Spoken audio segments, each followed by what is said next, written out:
પહેલી સપ્ટેમ્બરથી થશે 6 મોટા ફેરફાર, દરેક વ્યક્તિના ખિસ્સા પર થશે અસર।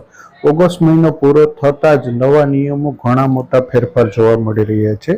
એવામાં સપ્ટેમ્બર મહિનાથી આવા કેટલાક ખાસ ફેરફારોથી સામાન્ય લોકોના ખિસ્સા પર અસર પડશે।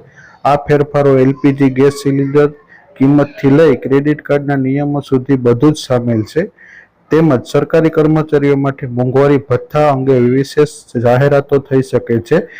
એવામાં જાણીએ કે સપ્ટેમ્બર મહિનામાં કયા ફેરફારો થઈ શકે છે અને તેની તમારા ખિસ્સા પર શું અસર થઈ શકે છે તેના વિશે વિગતવાર માહિતી જોઈએ તો મોંઘવારી ભથ્થું વિશે જોઈએ તો કેન્દ્ર સરકાર દ્વારા સપ્ટેમ્બરમાં સરકારી કર્મચારીઓના મોંઘવારી ભથ્થામાં 3% વધારો કરે તેવી શક્યતા છે।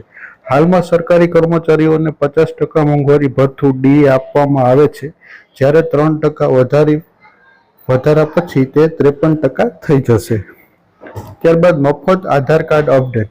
મફત આધાર કાર્ડ અપડેટ કરવાની છેલ્લી તારીખ 14 સપ્ટેમ્બર નક્કી કરવામાં આવી છે। ત્યારબાદ 14 સપ્ટેમ્બર પછી આધાર કાર્ડ અપડેટ કરવા માટે ફી ચૂકવવી પડશે।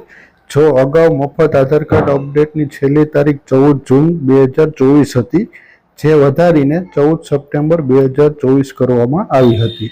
હવે આધાર કાર્ડ અપડેટ કરાવવું હશે તો 14 સપ્ટેમ્બર પછી તેનો ચાર્જ ચૂકવવો પડશે। ત્યાર પછી જોઈએ તો એલપીજી સિલિન્ડરની કિંમત।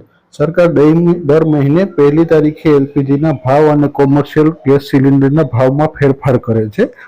આવી સ્થિતિમાં આ વખતે પણ એલપીજી ગેસ સિલિન્ડરની કિંમતમાં ફેરફારોની આશા છે। ગયા મહિને કોમર્શિયલ એલપીજી ગેસ સિલિન્ડરની કિંમતમાં 8.50 રૂપિયાનો વધારો થયો હતો, જ્યારે જુલાઈ મહિનામાં તેની કિંમત 30 રૂપિયાનો ઘટાડો પણ થયો હતો। ત્યારબાદ એટીએફ અને સીએનજી પીએનજીના રેટમાં પણ વધારો થઈ શકે છે। એલપીજી સિલિન્ડરની કિંમતની સાથે ઓઇલ માર્કેટ કંપનીઓ એર ટર્બાઇન ઇંધણ, એટીએફ અને સીએનજી પીએનજીના ભાવમાં પણ ફેરફાર કરે છે, જેથી તેની કિંમતમાં પણ 1લી તારીખે ફેરફાર જોવા મળે છે।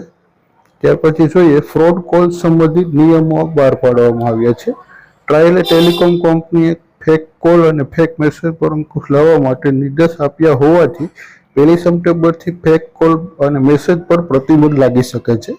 ટ્રાય ટેલિકોમ કંપનીને 30 સપ્ટેમ્બર સુધીમાં 140 મોબાઈલ નંબરની સિરીઝથી શરૂઆત થતા ટેલિકોલિંગ કોલ્સ અને કોમર્શિયલ મેસેજ બ્લોકચેન આધારિત ડીએલટી એટલે કે ડિસ્ટ્રીબ્યુટેડ લેઝર ટેકનોલોજી પ્લેટફોર્મ પર સેટ કરવા જણાવ્યું છે। એવી અપેક્ષા છે કે 1લી સપ્ટેમ્બરથી ફેક કોલ પર પ્રતિબંધ મૂકવામાં આવશે। ત્યાર પછી જોઈએ તો ક્રેડિટ કાર્ડ સંબંધિત ઘણા નિયમો અમલમાં આવ્યા છે। 1લી સપ્ટેમ્બરથી એચડીએફસી યુટિલિટી ટ્રાન્ઝેક્શન રિવોર્ડ પોઈન્ટની મર્યાદા નક્કી કરાશે, જેના હેઠળ ગ્રાહકો આ ટ્રાન્ઝેક્શન પર દર મહિને 2000 પોઈન્ટ સુધી મેળવી શકે છે।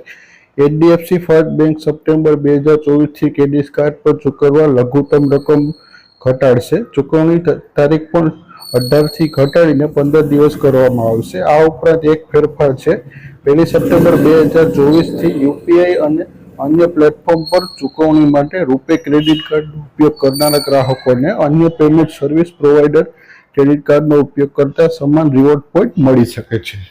તો મિત્રો, હવે મળશું આપણે એક નવી માહિતી સાથે। ત્યાં સુધી અમને રજા આપશો। જય હિન્દ, જય ભારત।